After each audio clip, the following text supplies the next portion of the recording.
and goddesses. Today we're making something electric, delicious, and Ethiopian inspired. We are making injera bread. As some of you may know, Negus is the Ethiopian word for kings. And since the name of the channel is inspired by Ethiopians, we might as well have a recipe from Ethiopia, but with Dr. Sebi approved ingredients. So stay tuned. So the ingredients to make this delicious bread is tough flour. You need to have some authentic tough flour for this. Please, please, please. Then we're also going to need some spelt flour. You can use white spelt flour, whatever flour you like. Alright, so this recipe you're going to need 1 cup of tough flour. You're also going to need half a cup of white spelt flour. Pour all that goodness in. And the reason why we're adding spelt flour, just to give it that color of the bread, and also spelt is like a lighter flour versus like the whole grain tough. Then you're going to input 1 cup of Perrier water. Perrier water basically helps it to rise. And since we are following the Dr. Sebi's method of making this, we can't use baking powder, so this is my replacement for baking powder. So pour all that in, and make sure the Perrier water is nice and cold. So 1 cup, that's half a cup I have in, and I'm going to add another half a cup in. Then to give it that sour taste, because the tough is like made from like a sourdough, we're going to input a juice of half of a key lime. So we're going to squeeze all of that electric juice in here. Then we are going to add some lovely sea salt. I'm adding smoked sea salt just for flavor. Traditionally, salt is not added. It's just the dough and the water. But we're doing it my way. All right, I'm then going to add another 4th cup of tough flour, and I'm gonna whisk this together. Awesome. So this is the consistency you would like your bread to be. Not too thick, not too thin. The pancake batter is perfect. I'm gonna let this sit for half of the key lime just to give it more of that sour taste. You can add more or less key lime juice if you like. So you want to whisk this until it is nice and smooth and that there's no lumps in your batter. You're going to let this sit for 5 minutes before you make the bread. All right, so the first topping of our injera bread, we're going to use baked butternut squash. So I've roasted my butternut squash for 40 minutes and I topped it with some oregano, sea salt, and a little bit of grapeseed oil. I've had this lying in the fridge for a few days, so that's why I wasn't able to show you guys. So I'm going to pour my roasted butternut squash into my favorite container. Then we're just going to add a few spices. We're going to add some sea salt, agave, and all of that electric goodness in here. One thing I love about making the injera platter is you can add whatever toppings you like. And since you guys know I absolutely love butternut squash, there's no way I'm making a recipe without it. So you add your roasted butternut squash into your container. Try to get all that squash in there. No squash left behind. After you've added your butternut squash to your container, you're going to add 2 dashes of cayenne pepper. You're also going to add a pinch of sea salt,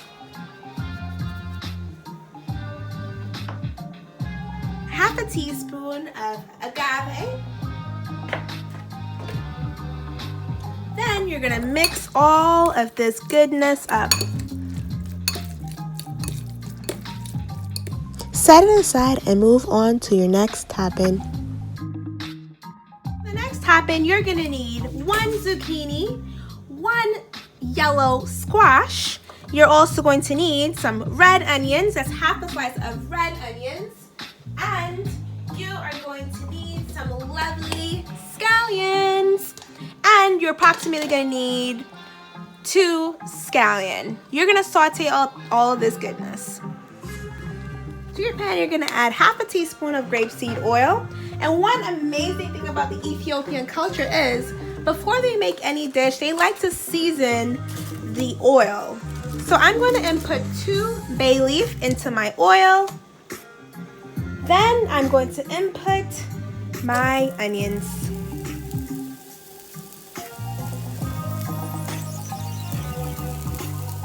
And I'll also add my scallions.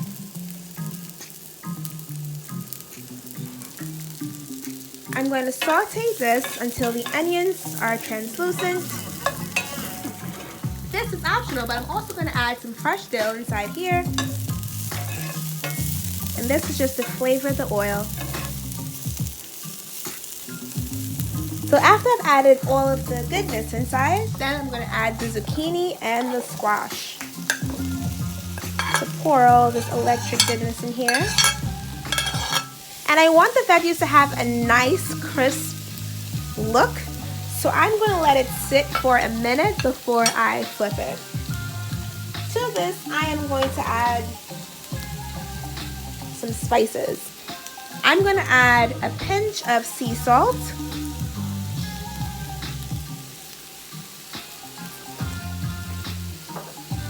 Two dash of cayenne pepper. Or more or less if you like. Some basil. This is optional.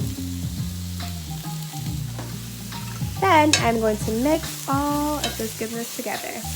Let it cook for 5 minutes and then move on to making your injera bread. Alright, so the first thing you want to do is make sure that your cast iron or your pan is really hot before you make the bread. Then you are going to pour in the mixture all around. Then you're going to spread it all around. This bread needs to be nice and flat. Ooh. You know your pan is extremely hot when it starts to bubble up right away. Just going to spread it a little bit more.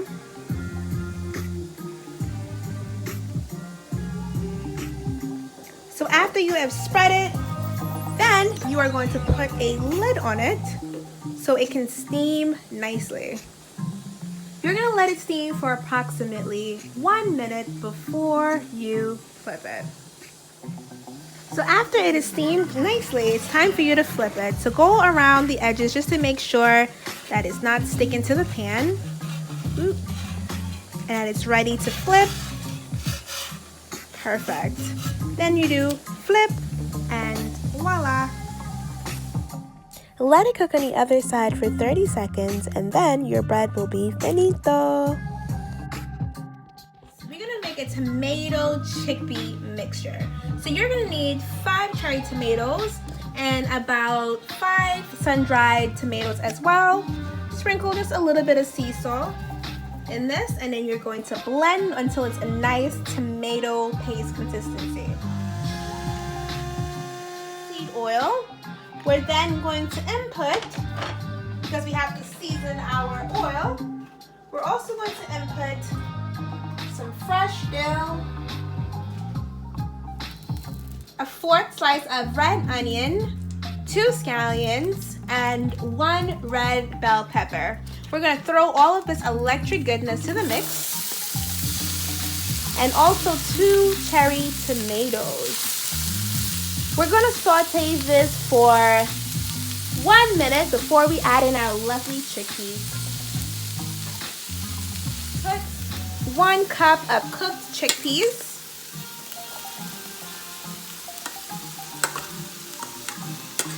We're going to input our lovely tomato mixture from earlier.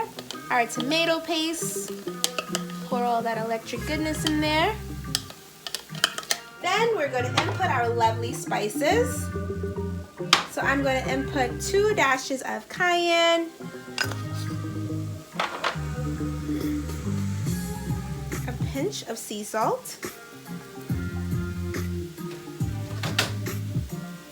some basil, and that's approximately half a teaspoon of basil, half a cup of spring water. We're going to let this stew down for approximately 10 minutes before it is ready. So mix in all of this goodness. And to take in your chickpeas, you can pulse it for a few seconds. If you're not a fan of whole chickpeas, just pulse it just to thicken the stew and to give it that nice consistency like most Ethiopian restaurants do. Oh my god, this looks absolutely amazing. So for our next topping, we're going to add some mushrooms and red onions. I approximately have 5 cut up mushrooms, cremini mushrooms to be exact, and some red onions. So pour this goodness in. Then we're going to add some cooked black chickpeas to the mix. Then we're going to add some cayenne. You can always omit this if you are not a fan of cayenne. A sprinkle of sea salt.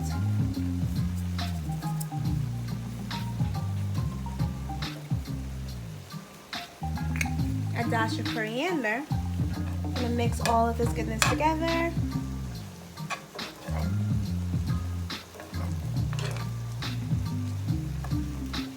And we're going to let this cook down for approximately 5 minutes. For our last and final topping, we are going to saute some watercress. You can use kale in place of watercress if you don't have any in stock. You don't really need any oil for this method. You're just going to saute this for approximately 1 minute. Because I like to have my veggies with a nice look. And I'm sauteing this with red onions and red bell peppers. I'm going to add some salt, just a pinch of salt. Then I'm going to add a few drops of key lime, so half of a key lime juice into this electric goodness. And boom, that's it. Your Injera bread on your plate. Then you're going to add your toppings. So I'm going to add the lovely zucchini squash onion mix, the chickpea tomato,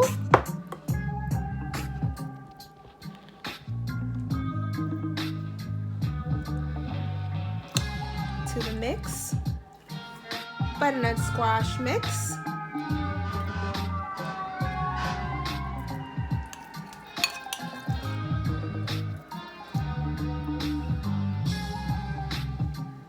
lovely black chickpeas in the mix,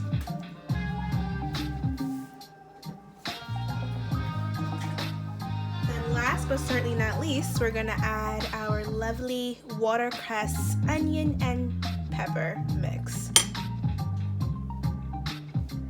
And there you have it, folks, a Dr. Sebi inspired Ethiopian dish. This is absolutely delicious and nutritious. I cannot wait to dig in. All right, guys. So don't forget to like, comment, and subscribe. Peace.